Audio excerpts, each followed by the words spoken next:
su-aashan kale waxa ay leedahay la xidhiidha caafimaadkee labaad qofka ku dhinta bahalkan la yidhaahdo fayraskan koroonaha la yidhaahdo ma loo tixgelinayaa inuu shahiid yahay sideebaa se loogu tukanayaa waynu rajaynaynaa insha allah inuu shahiid yahay nabigu calayhi salaatu wasalaam xadiidka bukhaari ku sugan min xadiidi caaisha wuxuu ku yidhi ashuhadaau khamsa dadka had iyo jeer shuhadadii waa shan almadcuunu waalmabtuunu waalgariqu wasaaxibu اlhadmi waashahiidu fii sabiili اllaah qofkii caloosha ay furanta ee calooshubankaa u dhintay ama nabaruu ku dhacay oo fureen iyo wixii la mida cudurkaa kadiska ay ku dhacay xanuunka badan iyo qofkii badda ku haftay kii isku tuuray maaha laakiin waa kii daralla ugu haftay bad iyo biyada iyo kii meeli ay ku soo duntay iyo ka ku shahiiday dagaalka gaalada shantaasiba waa shuhadaa buu nebigu uhi calayhi salaatu wasalaam marka qofkanna waynu rajaynaynaa maadaama xanuunkan dadku ay kala qaadayaane degdega qofkii u dhimanaya uu ku dhacay inuu shahiidkii yahay oo saaxibu طacni kaa la muday oo kale ee cudurka kadiska u dhintay oo kale inuu yahay ayuun baynu tixgelinaynaa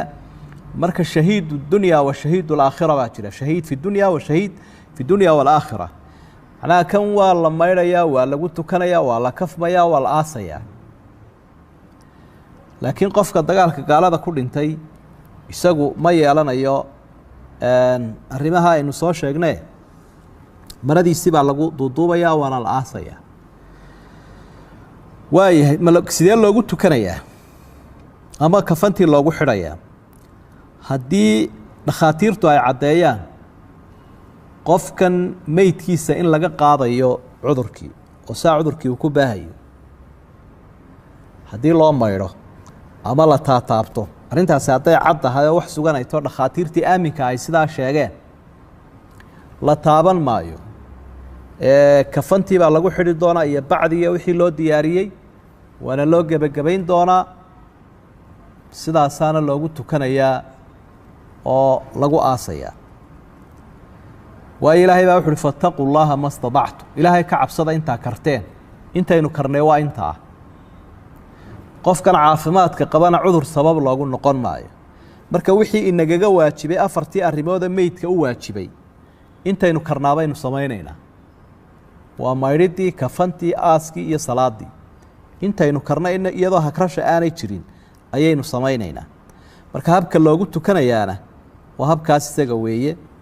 waanaynu arkayna kolley caalamulislaami ama jaaliyadaha waddamada gaalada jooga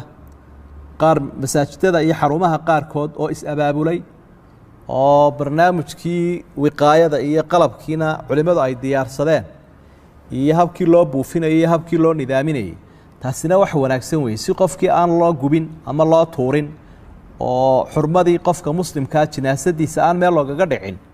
waa in la isdiyaariyaayo meydkana xaqiisa la siiyaa dadkan ka shaqaynaya badbaadadoodana lagu dadaalaa labada arrimood waa in la iswaafajiyaa marka axkaamtiisaasina sidaasay noqonaysaa inkastay u baahantay in lasii faahfaahiyo laakiin wuxuunaynu leenahay qofkii haddii la sheegay in laga qaadayo haddii la taabto ama loo maydho la taaban maayo qofkan nool noloshiisa waa lagu dadaalaya